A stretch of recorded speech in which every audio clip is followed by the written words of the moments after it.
morning, Encounter Church. Happy Mother's Day to all the mothers in here. Welcome to service this Sunday. We ask that you please stand and worship with us.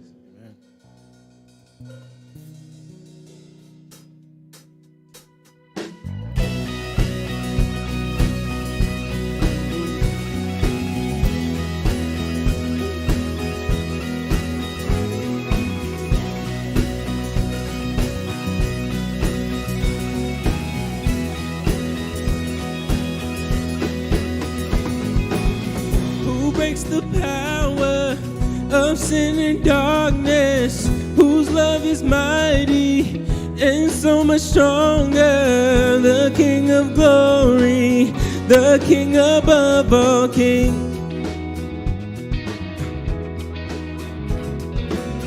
who shakes the whole earth with holy thunder and leaves us breathless in awe and wonder. The King of glory, the King above all kings. This is amazing grace. This is unfailing love, that you would take my place, that you would bear my cross. You laid down your life, that I would be set free. Oh, Jesus, I sing for all that you've done for me.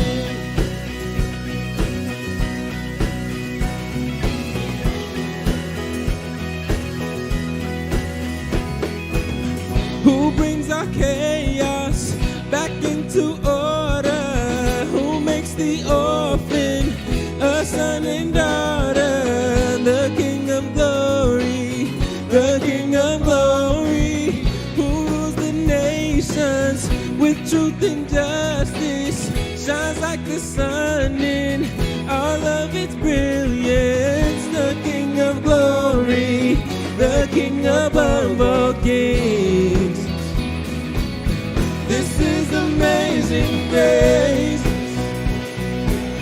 This is unfailing love, that you would take my place, that you would bear my cross. You laid down your life, that I would be set free. Oh, Jesus, I sing for all that you've done for me. Worthy is the Lamb who was slain. Worthy is the King who conquered the grave. Worthy is the Lamb who was slain. Worthy is the King who conquered the grave. Worthy is the Lamb who was slain. Yeah. Worthy is the King who conquered the grave. Worthy is the Lamb who was slain. Worthy, worthy, worthy. Oh, this is amazing grace. This is unfailing love, that you would take my place, that you would bear my cross. You laid down your life, that I would be set free. Oh, Jesus, I sing for all that you've done for me.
of my duplicity.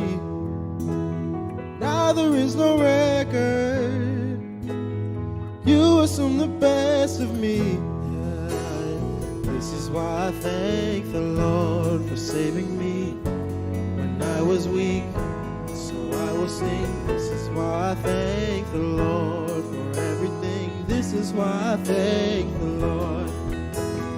All of my affection, everything I have to give, the sum of my attention is measured in the praise I live. This is how I thank the Lord for saving me when I was weak.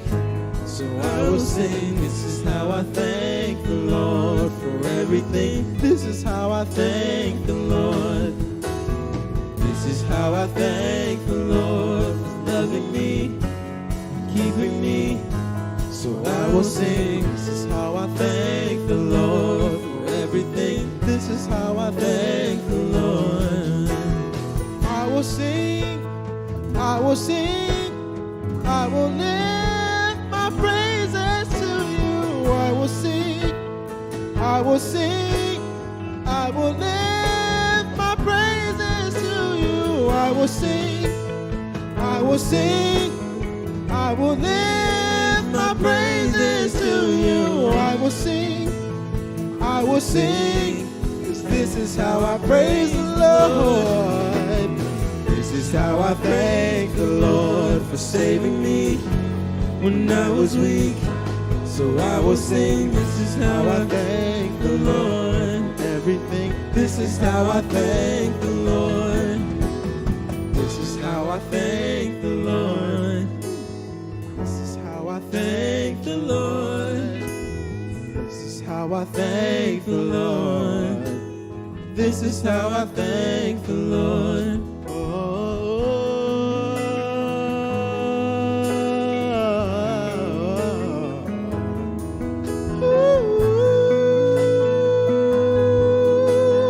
This is how I thank the Lord.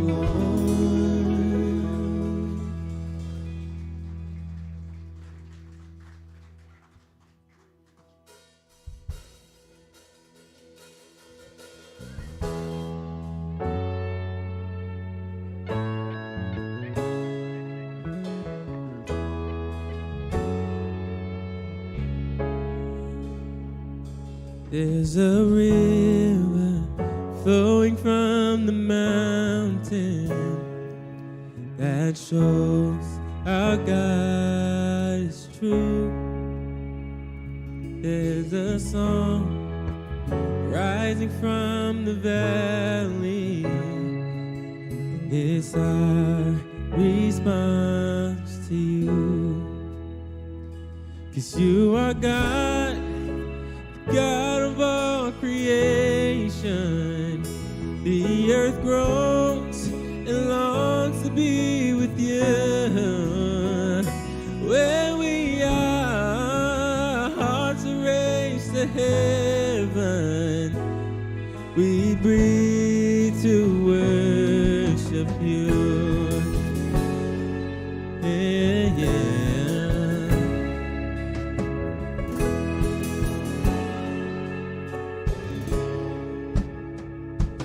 Standing up, our faces shine with wonder, made pure by perfect blood. Yeah, yeah, yeah. What better way to give you all the honor than to bow before the one? 'Cause you are God, the God of all creation. The earth groans and longs to be with you. Where we are, our hearts are raised to heaven. We breathe to worship you. Say you are God, the God of all creation. Yeah, it grows and longs to be with you.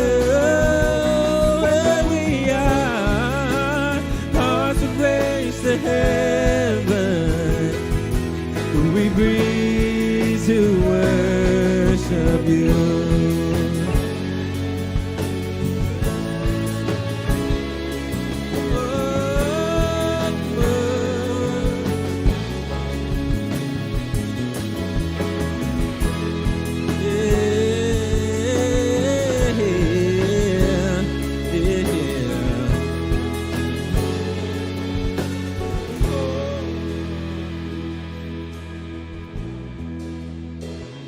In the stillness, I can hear you whisper, calling deep and deeper still.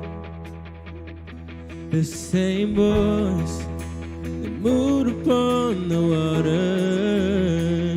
says, come drink and have your fill. In the stillness, I can hear you whisper, calling deep and deeper still. The same voice that moved upon the waters says, come drink and have your fill. Says, come drink and have your fill.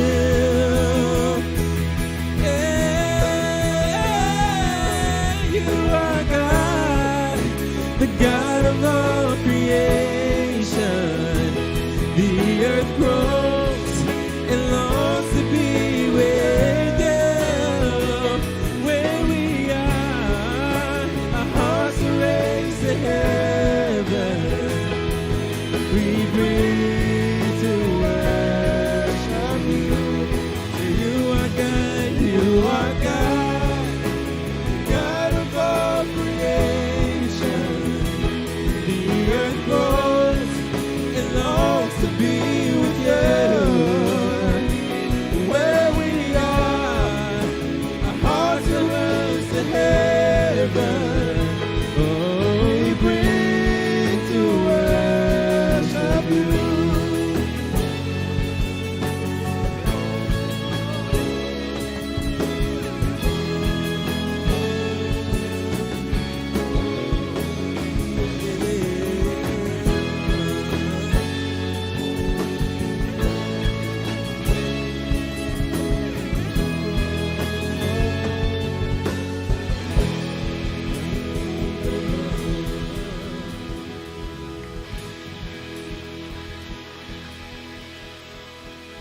Good morning and welcome to Encounter Church. I love the words in that song, Be Still. I remember when I was a kid, my grandpa would always say, would you be still? And I was like, I don't even know what that really means, but as I grow, I start to understand that sometimes God just wants us to be still before Him. And the craziness around us, sometimes that's hard to do, but we are to be still, to understand that He created everything, that He has everything in the palm of His hand, and we should use our breath to worship and thank Him for everything. We're so glad that you're here today on Mother's Day. Happy Mother's Day to all the mothers. Great day. Also want to take a minute just to recognize that Mother's Day may be a difficult day for you. There's people that may have had issues with their mothers in the past, or maybe you didn't know your mother growing up and things like that. So we want to recognize and honor that, and just know that the one thing that everybody in this room has in common is that we have a God that loves and cares for us and sees us in our hurt and sees us in our pain and wants to walk with us through it. There's out in the lobby, if you saw, there's a photo booth. So hope if you didn't get a chance beforehand, get a picture in the photo booth. There's lots of good food. And so make sure you get all of that before you leave. Excited for Chris to continue our series, #Goals, this morning. And he'll be out in just a second. So I invite you to have a seat. Oh, I almost forgot. We have a Honda Odyssey in the parking lot, a blue Honda Odyssey. License plate 530-2820, and I believe the lights are on. So if that's you, maybe go check that out. And if you need a jump start after the church, we can help you out with that too. All right, Chris will be out in a second.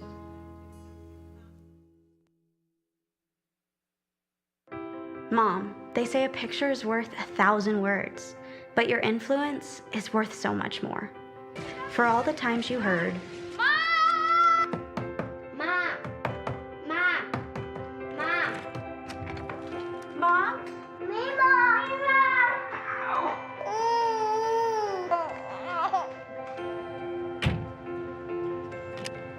Mom?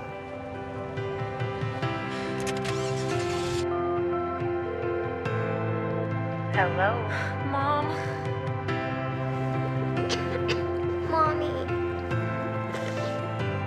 We're glad you listened. Mom. To the mothers here with us every day, to the ones that we hold in our hearts, Oh, Mom. thank you.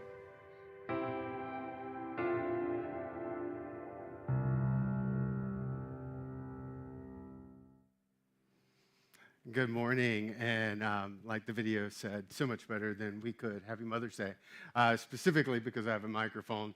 Two very special women in my life, happy Mother's Day, who are not in this room. My mom, who is an incredible woman who broke ceilings for our family that has just become new floors for us. I'm just incredibly grateful for her. And then to the woman I get front row seats to, who's quite possibly the most incredible woman who's ever been born, my wife, and who hears ma, ma, ma way too much, even though I'm in the room and they refuse to acknowledge me as a need meter. She's incredible, so happy Mother's Day to you too, Jenny. I love you. All right, so with that said, because I know they're both going to watch this, I want to, like Dallas said, continue in our conversation that we've had around this concept of creating relational goals. That a lot of times in our lives, we create goals. We want to see progress in professional realms. We want to see progress in our personal life. We want to lose weight and see our finances grow.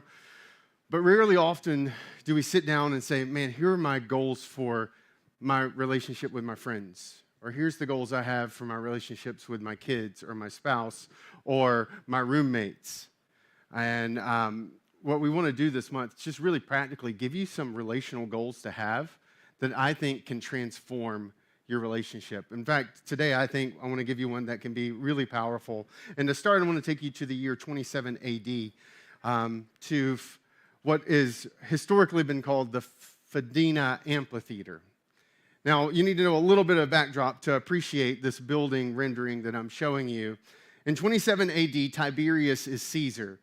And Tiberius had a specific kind of frustration and animosity to one of the most popular events in Roman society, the gladiator games, right? And so, in fact, Tiberius banned all government officials from being able to host or put on like gladiator games. To understand how frustrating this would have been, it would be like the President of the United States showing up on television tomorrow declaring that like NFL is done, that he's banned it, and that he's issuing an executive order and the military is going to be there to stop people from getting in the stadiums. Like, as ridiculous as that sounds, that's the essence of what Tiberius does. And so you get to 27 AD and people are hungry for the gladiator games. Now, because of Tiberius's law, it strictly forbidded government officials, but it didn't forbid private citizens. And entering into the scene was a man named Attalus. Attalus had been a former slave who had overcome, who had bought his way out of slavery, because at that time it was a different form of slavery that was more predicated around debt.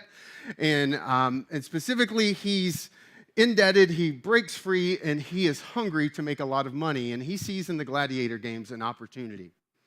So he begins to construct this magnificent structure that you see.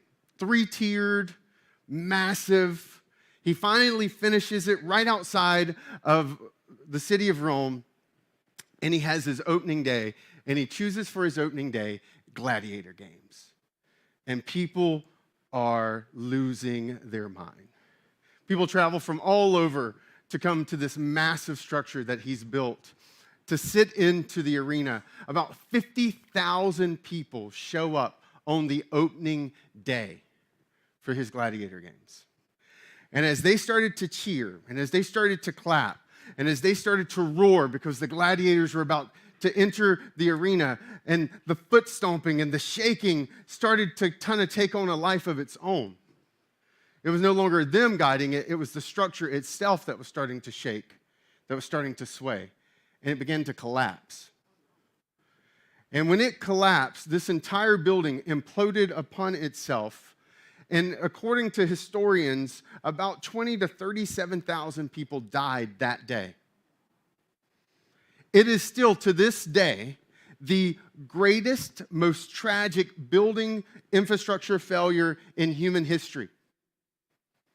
This is the equivalent of 10 9/11s happening. I mean, it is mind-blowing. There's never been a greater tragedy with a building than this one. And I think that this building actually has a lesson to teach us around relationships if we're willing to lean into it. And it's the one that actually begins not too far from where this happened in the city of Rome. Now, just as a helpful frame for this conversation around relationships, to use a little bit of preschool art, when I speak about relationships this morning, I want you to know that I'm using it in a very specific kind of way. I'm not using it broad sweeping like the guy you see at the gas station that you wave at because you always show up at the gas station at the same time. No, I'm speaking of the inner circle, people who you know, people who are a little bit more than just acquaintances, although there's, I think, an argument to be made that acquaintances could be looped in. But it's mainly extended family and friends, it's your immediate family, and it's the most intimate circles of relationships you have.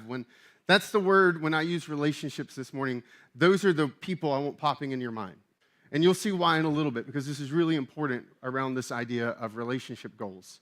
And so inside of this circle is the same context for what's playing out in Rome that causes Paul to write a letter to them.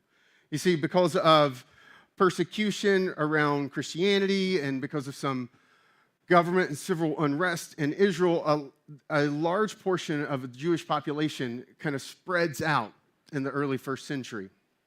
And a group of them land in Rome, but so does a group of Christians. And the Christians who are Jewish begin to share the message about the Christian faith with people in Rome. And what happens is the Roman church begins, it starts. Every church has a beginning. And it begins out of relationships around Jesus, that's centered around Jesus. And so this Roman church is born. And this Roman church starts to grow. Rome is, at the time, arguably the largest city in the world. It's incredibly dense. It's, according to some estimates, even is more denser than what New York City would be today. And the way humans were just kind of jammed in there together. And so here are these Roman Christians who are starting to live out their faith, but they don't have the backdrop, they don't have a teacher, they don't have the knowledge that Paul does. And so Paul, who's never been to Rome, writes a letter that precedes him. And the letter to the church in Rome that we call historically the book of Romans is outlined in kind of two big sections. The first section is about 3/4 of the book, in fact. And it's really a teaching about what Christianity is and how you become a Christian and why it matters that you do. So it's all an exercise of explaining Christianity so that these people in Rome will understand really what's the foundation of their faith.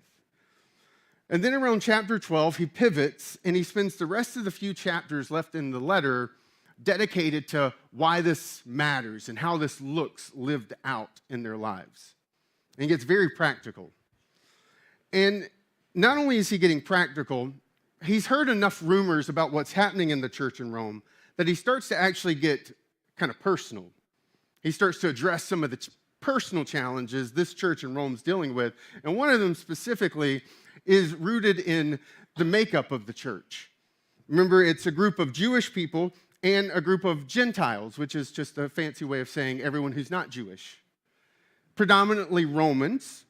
And to understand why there was this unity, you have to recognize how these two different groups grew up. If you were Jewish, you grew up in a home where your dietary restrictions were defined by your faith. As a Jewish person, you didn't eat pork. And yet, if I were to ask you to think through one of the first foods that pop into your mind when you think about Italy, you might say tomato, which is wrong because tomatoes didn't come to Italy until around the 1400s and actually originated in Mesoamerica. So tomatoes were initially seen as poison. And so it's not tomato, it's actually ham, pork, right? It's still a big staple of Italian diets today.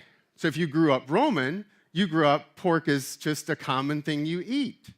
And so already, here's this diametrically opposed group, two different groups whose basic food choices are in opposition to each other.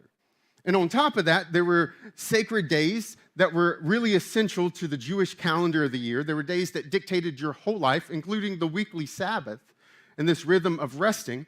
But if you were Roman, you had a whole completely different set of sacred days that were dedicated to the Roman kind of pantheon of gods. Right in the center of Rome were multiple temples to Roman gods. And so to be Roman, you were used to seeing kind of all these statues of gods and having days dedicated to certain gods. And in fact, in some of our calendar it's still dedicated to these Roman gods. It's baked into our society. And so these two different groups with vastly different views are coming together to become a part of a spiritual family. And so you can see why arguments were breaking about, because a ham sandwich could become a very contentious thing, right? And like we think American politics is contentious. You throw in the calendar and what's on someone's plate, and all of a sudden you can't even have a meal together. And so this was causing an extreme amount of disunity and frustration and tension inside of the Roman church, and which is why Paul writes in Romans 14:19, "Let us therefore make every effort to do what leads to peace and to mutual edification." So he's like, let me get very personal. I've been really practical, but let me get personal in chapter 14. You guys need to get it together. Because what's defining you right now is your disagreement around ham sandwiches, instead of what is supposed to be the unifying factor, which is Jesus. And I want you to notice he says, let us therefore make every effort. He's not being suggestive here. He's not saying, let me throw out an idea for you. No. He's being very clear. This is a command. This is Paul with swagger saying, you're going to get it in line, like doing the mom voice. Like, listen to me. This is what you're going to do, and this is how you're going to do it. This is not up for debate. This is not up for suggestion. Get it together, people. Like, that's how this would have landed. And he's saying, make every effort. He's like, this isn't a halfway thing. We've all had moments, whether we were told or we retold someone, hey, do this, and they're like, hey, clean up your room. No, this is make every effort. Work. There's this new responsibility I want to give you that's baked into it, because make every effort conveys the fact that you have a personal responsibility. He says, look, I'm going to be clear to you. You are not responsible for them. They are their own people. They are their own person. They have their own choices. You're not responsible for them, but you are responsible to them. You have certain things that you should be doing in your responsibility to them. And one of those things, he says, this new objective I want to give you is peace and mutual edification. This is your objective. This is what you have a responsibility to do and to foster in the relationships that you have. Peace and mutual edification. Let's take peace for a second. So peace is this hallmark of healthy relationships. In fact, you can tell a lot about a relationship by the presence or absence of peace. And all of us, if given a chance and a choice, would pick to be in a place of peace versus chaos. And when you're frustrated in your relationship, it's usually because this is not present, right? You feel like there's this underlying tension, this frustration. No one has ever said in the history of marriage, man, the secret of a great marriage is no peace. Like, it's just never been said. Because the absence of this affects everything. It affects how you sleep. It affects how you grocery shop. I mean, it just seeps into everything. And he's saying, look, as in the relationships that you have, this should be a hallmark of what you're fighting for. Because the thing with peace is interesting. I had this thought while I was driving through the neighborhood. My wife is one of those people who is really like cares about yards and green things and plants and stuff like that. I literally in college took a class on plant form and function, and I nerd out about chlorophyll and would love to talk to you about how plants produce compounds, but I could care less about what the plant is and how it's planted, right? But because my wife cares, naturally I care. And so one of the things, if she had a personal nemesis, it would be dandelions, okay? She'd be like, dandelions. Because they're the evilest form of plant, right? They essentially turn themselves into a toy in order to spread. They're like, blow on me and watch me soar through the air. And so, like, our son is like, dandelions, and he grabs them, and he's like, and my wife's like, no, diving and stop taking the hits before the seeds fall on the ground. Like, she hates these things. And so when I'm driving through neighborhoods, I don't know why, I pay attention to this now. I'm like, look at all them dandelions. But every once in a while, I'll find this kind of yard. And I'll just want to stop the car and be like, they have no dandelions. How did they do that? But it hit me yesterday because I literally rode by a yard. It was like a hot mess dandelion, and then no dandelions. Wow, that's a good-looking yard. And then I was like, oh my goodness, the absence of dandelions tells me about the presence of the effort that they put in. Because you don't get rid of dandelions by not paying attention to them. The only way you get a yard like this is because you go full strike force SEAL Team 6 on any dandelion that ever shows up in your yard. Right? Because these weeds will grow if neglected. And this is what I think peace and working for peace looks like in your relationship. It looks like this. And when you see peace in a relationship, it may be easy to think, oh, well, they just don't have any craziness going on in their life. Oh, they don't have the spouse I have. They don't have the kids I have. Their kids must not be crazy like my kids are, right? Or they don't have the friend or the roommate that I have. But in reality, what it really is a picture of is that they are working hard with the reality that they've been given. Because peace takes effort. Peace takes work to bring in. And this absence is actually a reflection of the presence of hard work. And Paul's saying, look, you want peace? You got to work for it. You have to make it your objective in your relationships because you will never drift into peaceful relationships. Because the default is disunity and conflict and misunderstanding. I've been married for over 2 decades, almost now, and I can still have a misunderstanding with my wife. You would think that's impossible. But the reality is that as humans, the curse of Genesis 3, when it talks about weeds creeping into our gardens, it wasn't just talking about dandelions, it was talking figuratively about any kind of weed. Miscommunication, disunity. Those are all things that grow in our relationships if neglected. But then there's this other piece. And before I just want to let you linger on this question. Because now that you know that the problem with peace is not them, but it's the work that you and them need to do together, are there relationships in your life where you need to make more effort to promote peace? And to be honest with that question, because there are some people who are just porcupines. And you're a porcupine too. And 2 porcupines trying to hug each other naturally poke one another. And yet somehow porcupines have figured out a way to continue to exist today. So clearly there's a way. And for you to make every effort to figure out how 2 porcupines can be in a relationship together.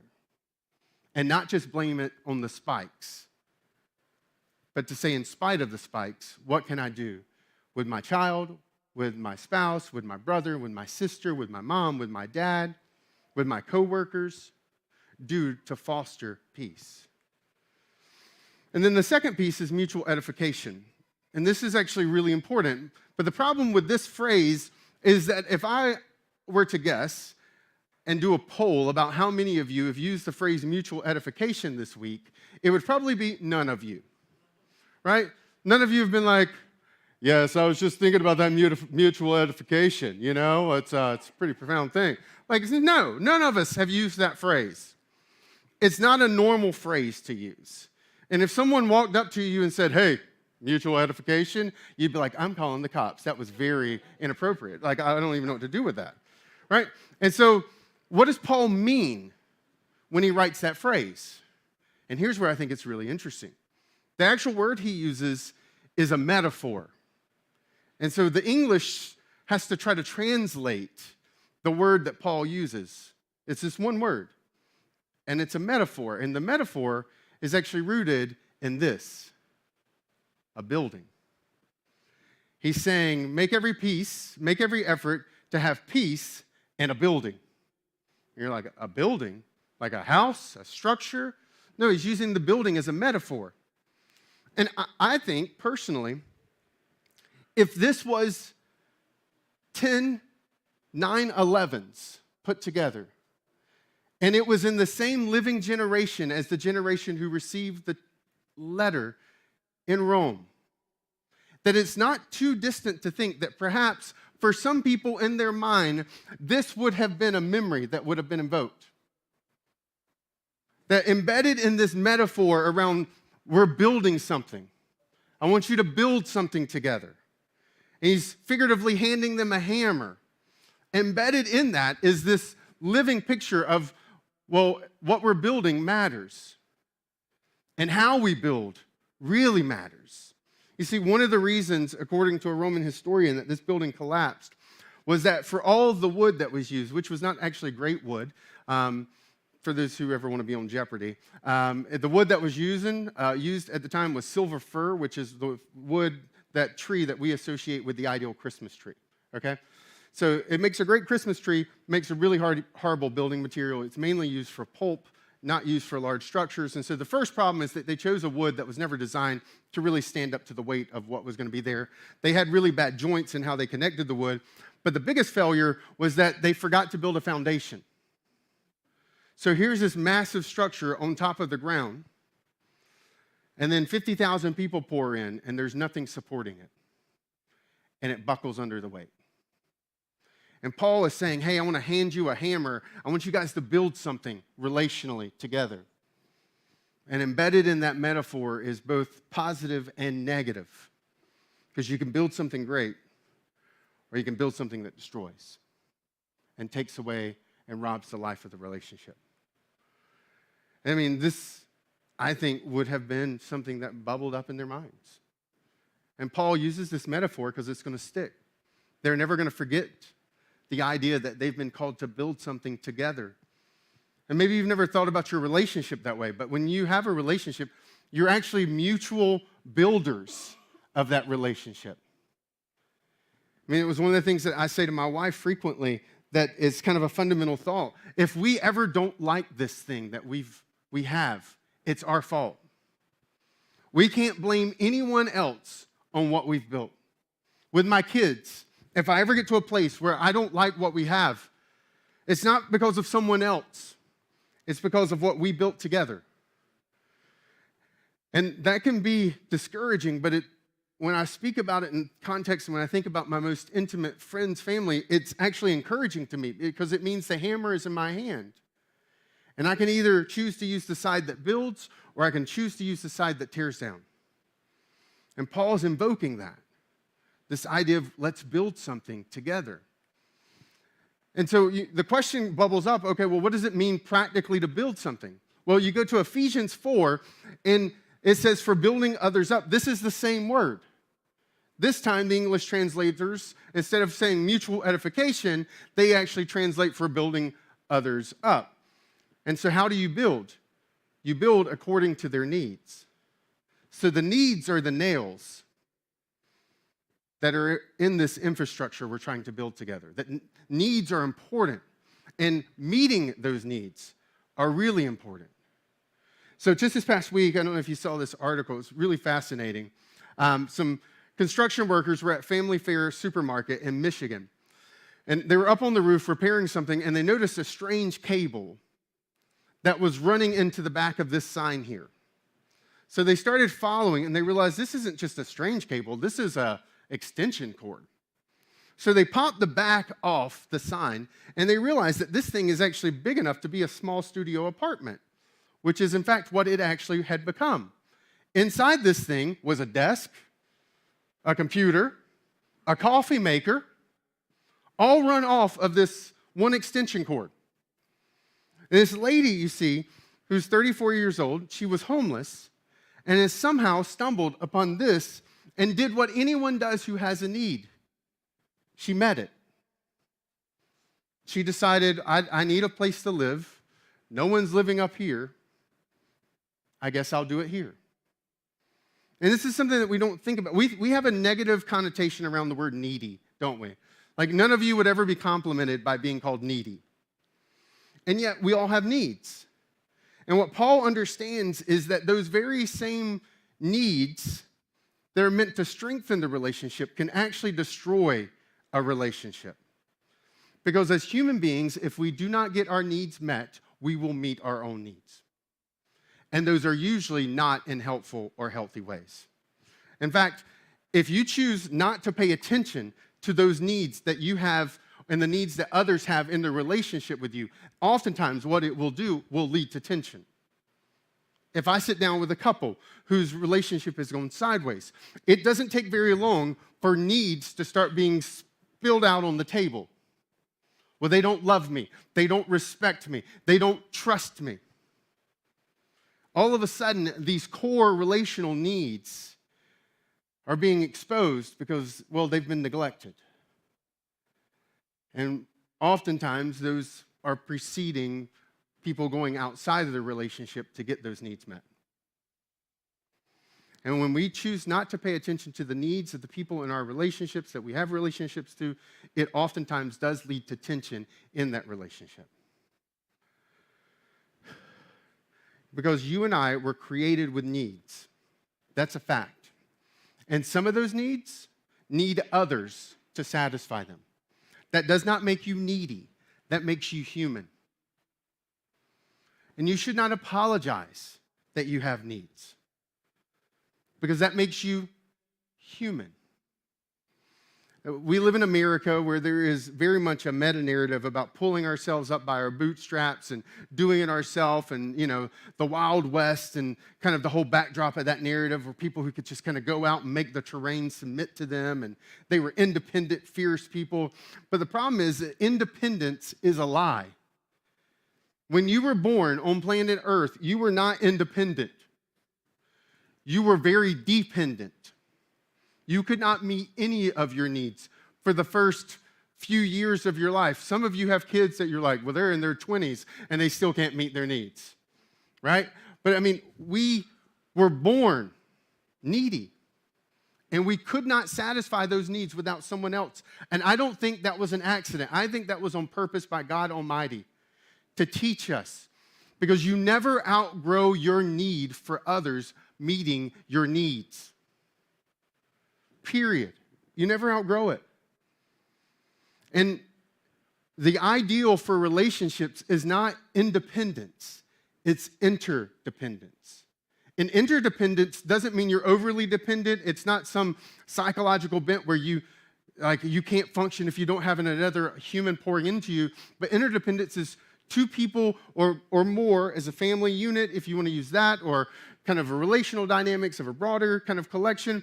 It's a group of people who come together who are meeting the needs that they can meet and are having their needs met by others who can meet the needs that they have too. And it's this healthy interplay of interdependence. And Paul is saying, man, what is foundational is basic needs and fundamental needs of relationships, and that we come together with a disposition and a responsibility and objective to actually meet those needs. Because you know what happens when people who have their needs met are together? Peace.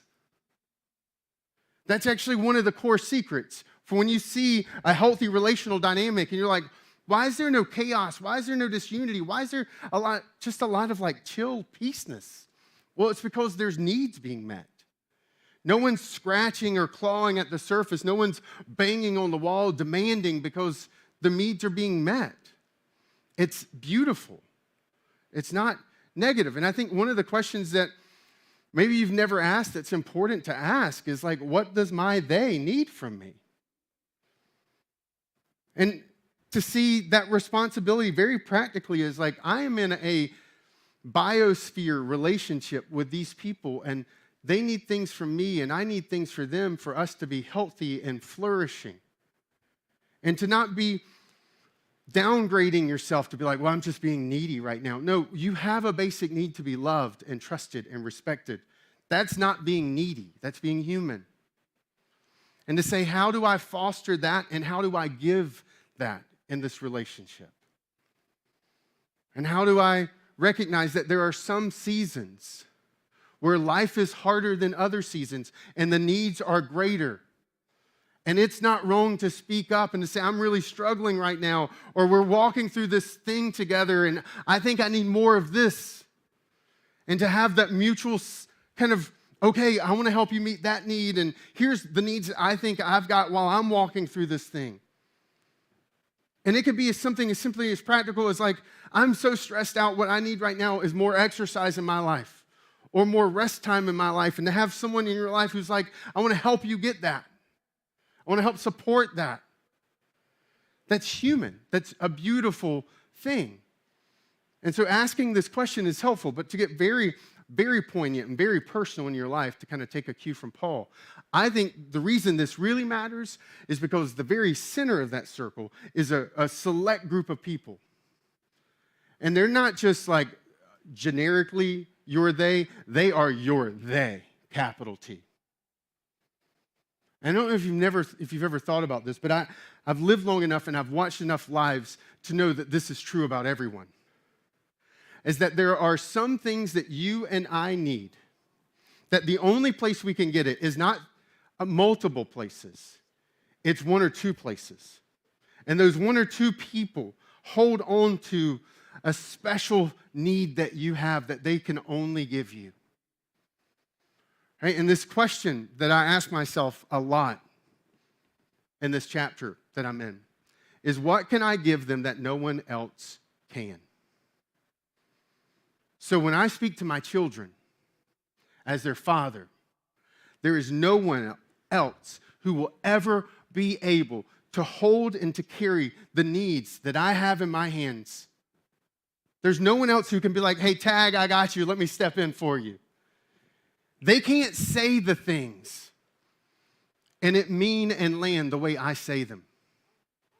I have met 40, 50, 60-year-old men who have conquered the world, who are still trying to conquer the world because what they desperately are looking for is not a bigger bank account, not a bigger house, not another car, but is the approval of their father.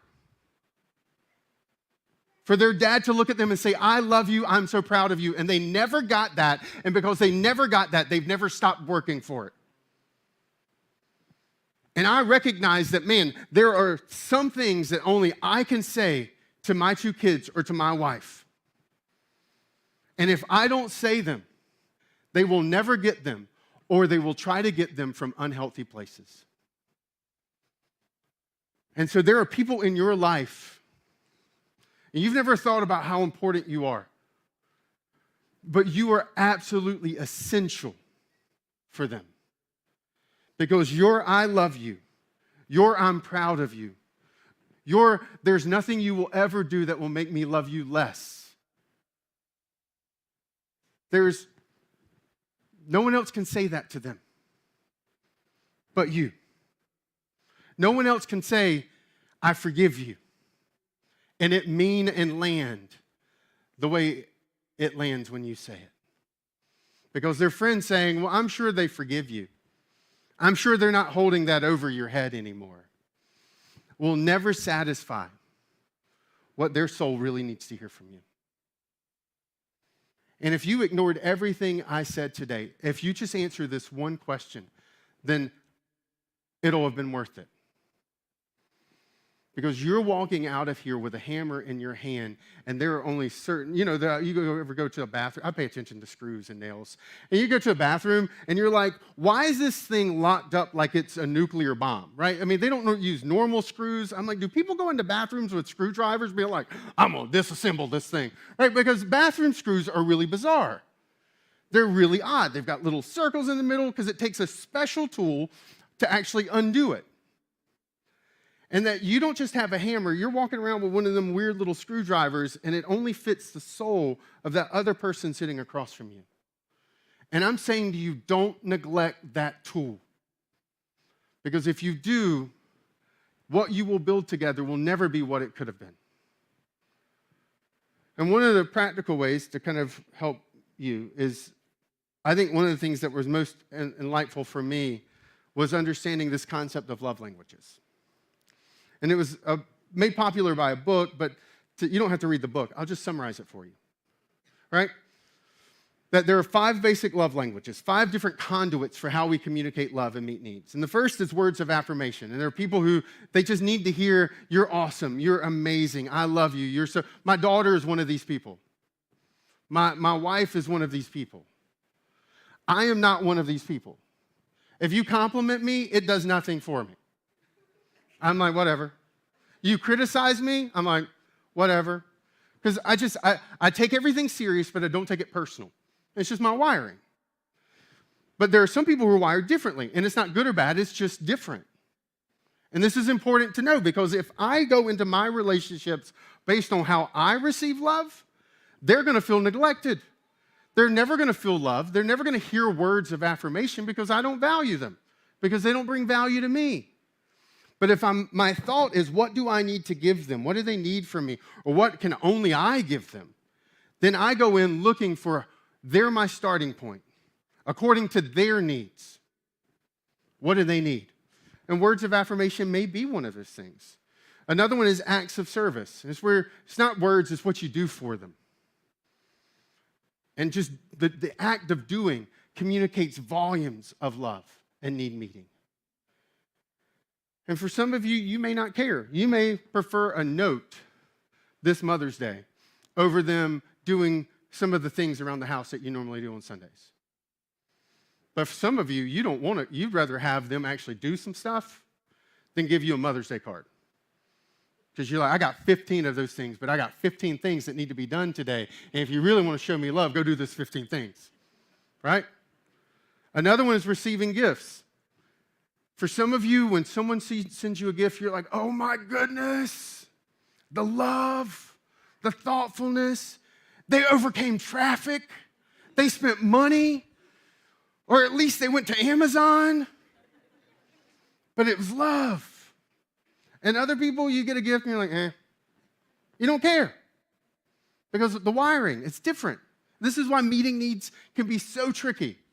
Because we're all so different. Another one's quality time. And it's this idea of like, I don't want quantity time. I want me and you and talking and connecting and leaving like, man, I just feel like we're on the same page. And quality time is really important for some people. This is my wife's number one. This is, no shocker, this is like 5 for me. Because I'm like, no, I'm good. Acts of service, I want to be like, let me serve you and do for you so that you feel loved. And she's like, just spend time with me. And I'm like, no, I can go do some stuff for you. She's like, no, I'd rather you sit with me and talk to me, not go do things for me. And I'm like, but I love doing things for you. That's how you feel loved. And it's like, no, that's how you think you are showing me love. But what I really want is you, not what you did. And so this is acts of service. And the last one is physical touch. And this is not just romantic. Okay, there's just some people whose wiring, a hug makes a difference. A high five makes a difference. Putting your arms around them makes a difference. And then there's some of you who are like, if you touch me, I'm going to punch you in the face. Like, you showing love to me is by actually not violating my personal bubble. And we laugh because it's true. This is why it's so hard to do relationships. Because we all have different ways of receiving needs. And we all have different ways of showing, and most of the time, the way you show is not the way the other person receives. And very rarely, when it does line up, it's the relationship that's the easiest for you, where you think you're slaying it, where you're like, man, I'm good at relationships. Look at that one. And it's like, no, you both have the same love languages, so you two show up and you just do what you want to do, and the other person feels loved because of it. Right? I've got one kid who is not a physical touch kid at all. They're like, do not touch me. Don't even sit close to me. And then I got another kid who just wants to snuggle all the time. And they'll snuggle up to you, and they want your arm around them, and they just, Now, I'm a physical touch person. And so, like, man, you snuggle, it's like, And so, like, when they come up to me, I'm like, man, I'm such a good dad right now. I'm such a good father. They just feel so loved. I just feel so, look at this relationship. I should write a book about relationships because of how much love is happening right now. Because I am good. And then I go try to put my arm around the other one. They're like, don't touch me, old man. And I'm like, I should not write a book about relationships because I have no clue what I'm doing. And it can happen within 90 seconds of each other because they're both sitting on the couch at the same time. And this is just the challenge. But this is actually really helpful. And another to just point is inside the app, if you click on message notes, is a link to a love language quiz. So if you're curious what yours is, you're curious what your kids, your spouse, your roommate, your family members, your brother, your sister, this is a quiz that you can take, that they can take, and it'll give you the answers. And it's really helpful. It takes just a few minutes. It's inside the message notes. And the other thing, and I won't be like belabor this, but you probably already detected, if this is your first time here, I'm a nerd. I think I pretty much gave that away when I was like 27 AD in the Fidenian Amphitheater. But there's been one thing I've been working on that I'm super, super excited about. And so it's this personal AI. So I've been training this AI chatbot. I'm at 5.5 million words at this point of training this chatbot. And I've created this chatbot for you, in fact. So I've made this little chatbot. It's inside of the app. It's called Study Chatbot. Okay, and this chatbot has an ability to help you understand the Bible. So if you ask it, explain the passage blank, blank, blank, it'll actually give you an explanation for that passage and tell you how to apply it to your life. Okay, and it's been trained on really good theology. It's been trained on really good teaching. So while there may be some hallucination sometimes, most of the time it's really, really, really good. And I've trained it a lot using my own words, and so it sounds like you're having a conversation with a really smart, overly knowledgeable version of me. Okay? So you're not going to feel warm and fuzzy, but you're going to feel you're going to feel heard, and you're going to feel like I'm trying to meet your need that you're asking for, all right? So it's going to feel like me on the stage. I just use a lot more bullet points in my chatbot, okay? The other thing it can do is you can literally ask it, I have a 5-year-old, and I want to explain the Trinity to them. And it'll answer that question for you. Hey, I've got a loved one who just lost someone close, and I want to encourage them with some Bible verses. And it'll give you Bible verses, and it literally will pre-write a note for you to say, here's a way you could write them a note that would encourage them. So it's something I've been working on for a while, and I'm really, really excited. And I put it in the app this week because I was like, man, I can't wait. And I've been stress testing this thing. You will sometimes hit this. If you push it too hard, it will say, some conversations are not for chatbots, are better left for personal human conversation. Please reach out to the pastor. So if you do that, you're just hitting a bump. I've put that on purpose because I want this chatbot to be helpful, not to be destructive. It's not going to tell you to leave your spouse. So if you ask it that question, you're never going to get that answer. Okay, so there's just limits I've put in this thing. Just know that. But my point is it's meant to be a resource for you as you're trying to figure out how to meet the needs of your kids. So if you've got a child who's dealing with bullies at school, ask it to give you biblical advice on how to deal with it. And I'm telling you, you will actually be semi-impressed with what it tells you. And if it tells you something stupid, it probably came from me, and ignore it. But it was one of the things I was so excited about because I was like, man, my passion for you and for this church is that we would step in together, that we would have what Paul said, this mutual edification, where I know you're trying to build something significant that when you get to the end of your life, you're proud of. And I want to help you build that kind of life. I want this church to help you build that kind of life. And this is just one of the resources that we've created to help you. And it's always in your pocket. And you can pull it out and type whatever you want to type into it. And it's like being able to sit down with a pastor and get advice from the Bible. Because I think this really matters. What we're trying to build in our relationships is really, really important. And I just want to hit a couple objections real quick as I wrap up. When I talk about meeting needs today, I am not saying it's your job to fill their cup. Okay? Because we were created for community, not to have a relationship with just one person. Okay? So when I say you're to meet needs, your job is not to fill their cup, your job is to empty your cup. And there's a fundamental difference between the two. One is an unhealthy over-dependence, and the other one is a picture of interdependence. If someone's always coming to you to have their needs met, that's not interdependence. That's dependence, and that's not helpful. It's not healthy to have that kind of over-dependence. And the other thing I want to give you to speak into this objection is ultimately what Paul was trying to say to us, is that you have a new default in life. Because if we're being honest, the biggest objection that we would never say out loud to this kind of life is the issue around our own selfishness. Because meeting needs takes work. Promoting peace takes effort. And we like that if it's someone meeting our needs. We like that if someone's making our life easier. But we're not as big of a fan, if we're being honest, about having to do the work to meet other people's needs. And what Paul is saying, the new default is that we're to be others-oriented people, not self-oriented people. And while you may say, well, if I'm oriented towards meeting others' needs, then I'll never have my needs met. And that's ridiculous. Some of the people that you admire the most, let's just be really candid. The people you want your kids to grow up to be like, they are not these people. They're these people. The ones that we celebrate as heroes, the ones that we lift up as admirable people, they're rarely this. It's because they lived their life this way. And those people, did they look like they didn't have their needs met? No. They were happy and well-adjusted, because when you live a life that meets other needs, what starts to happen is you start to bring people into your life, and the people who are in your life who are having their needs met, they start to pour into you too. It's an added benefit, but it's not the focus. But the reason ultimately this is our new default, to be others-oriented, is because Paul was looking back to Jesus. And I want to leave you with one of my favorite moments in Jesus' life. It's a moment that rarely ever gets talked about in church. But I think it is one of the most beautiful pictures of his heart. And it was when he was on the cross and he was dying.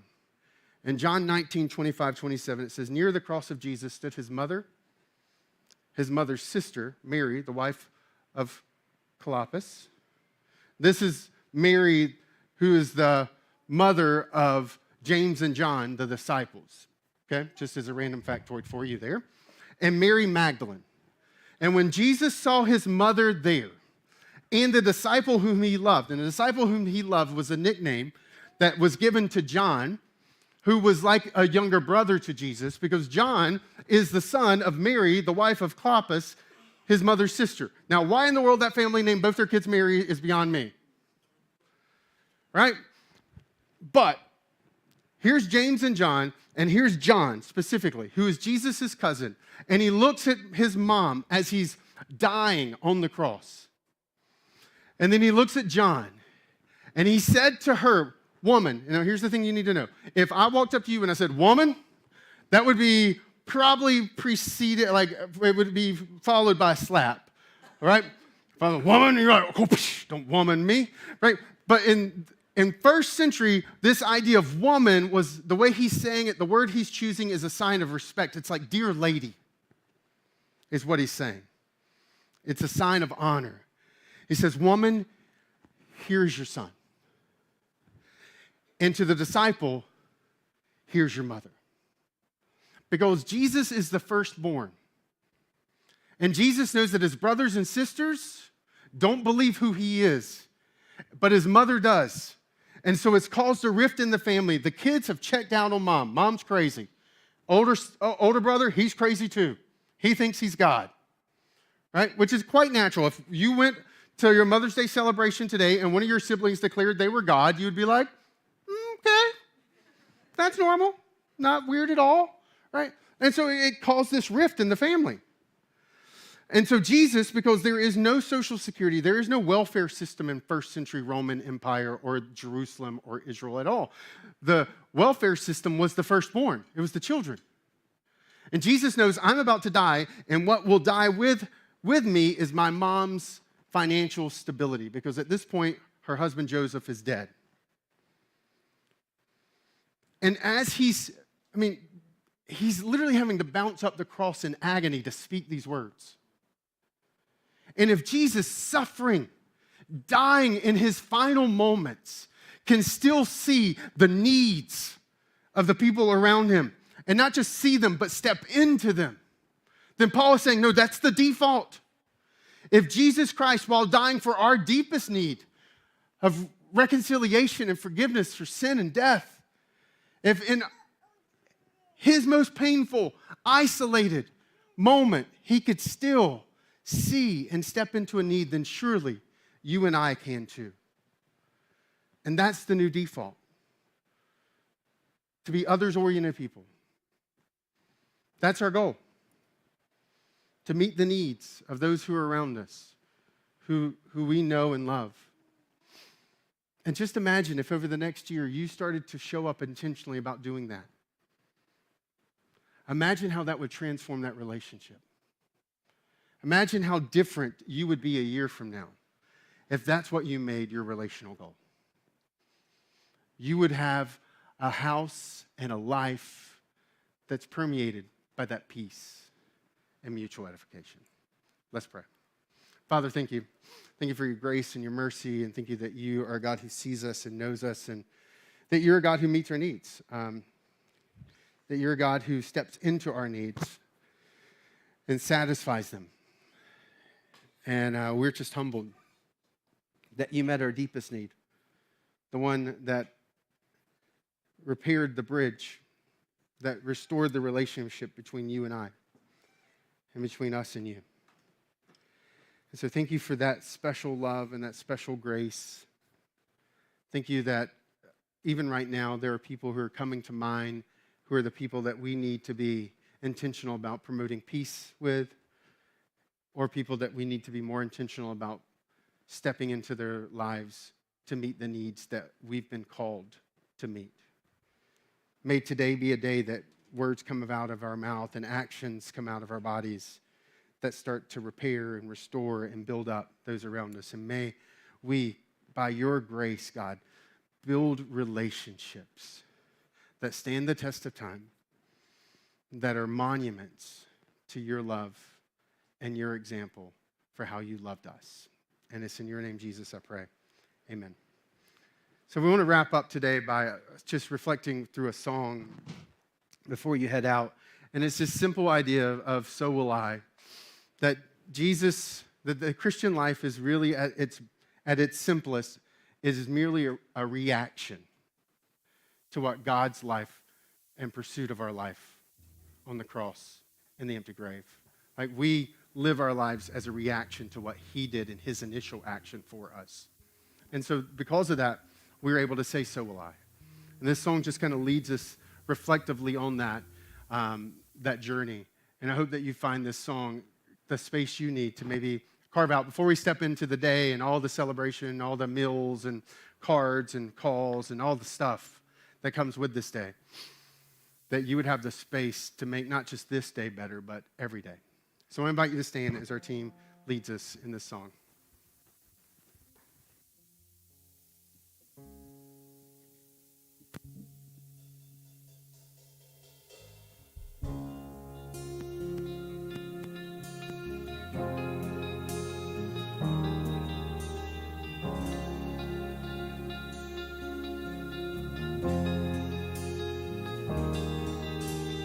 God of creation, there at the start, before the beginning of time.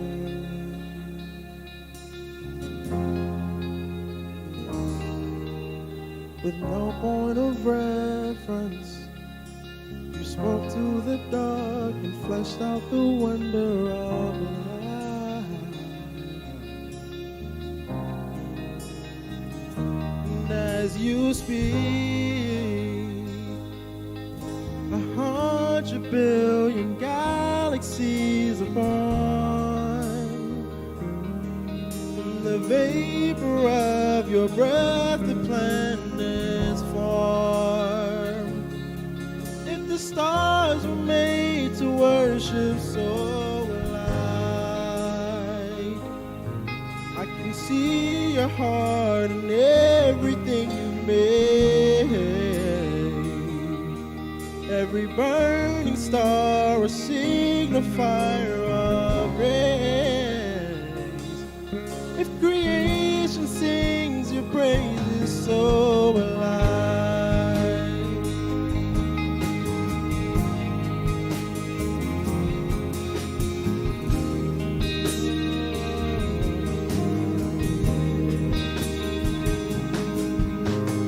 God of your promise, you don't speak in vain, no syllable empty your voice.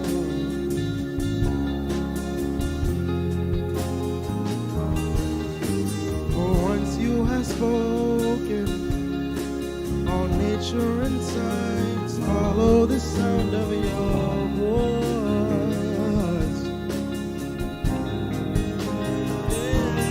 As you speak, 100 billion creatures catch the breath, evolving in pursuit of what you said. If it all reveals your nature, so will I can see your heart in everything you say. Every painted sky, a canvas of your grace. If creation still obeys you, so will I.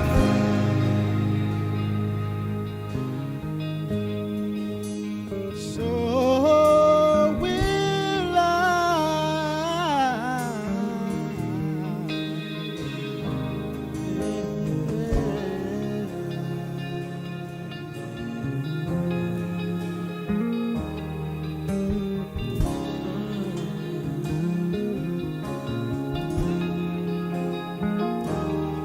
If the stars were made to worship, so will I.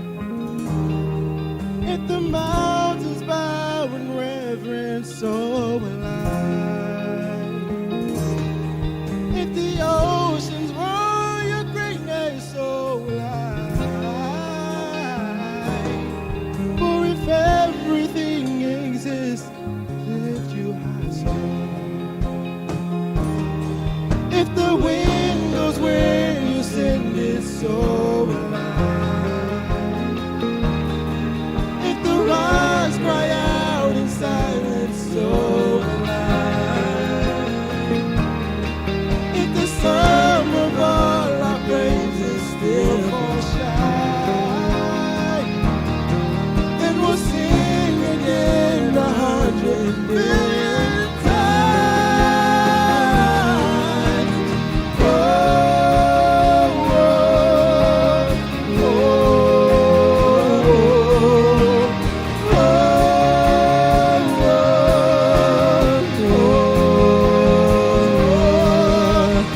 God of salvation, you chased down my heart through all of my failure and pride.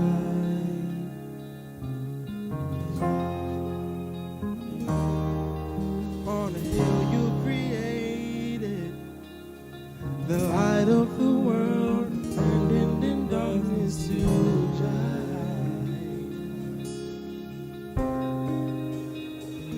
And as you speak,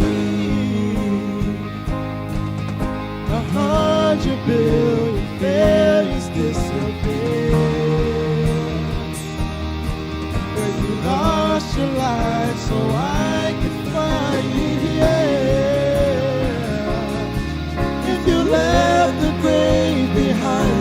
so alive. I can see your heart and everything you've done. Every part designed in the work of our love. If you gladly chose surrender so alive, I can see your heart in a billion different ways. Every precious one, a child you died to save. If you gave your life to love them so alive, like you would again 100 billion times. But what measure could amount to your desire? You're the one who never leaves the one behind.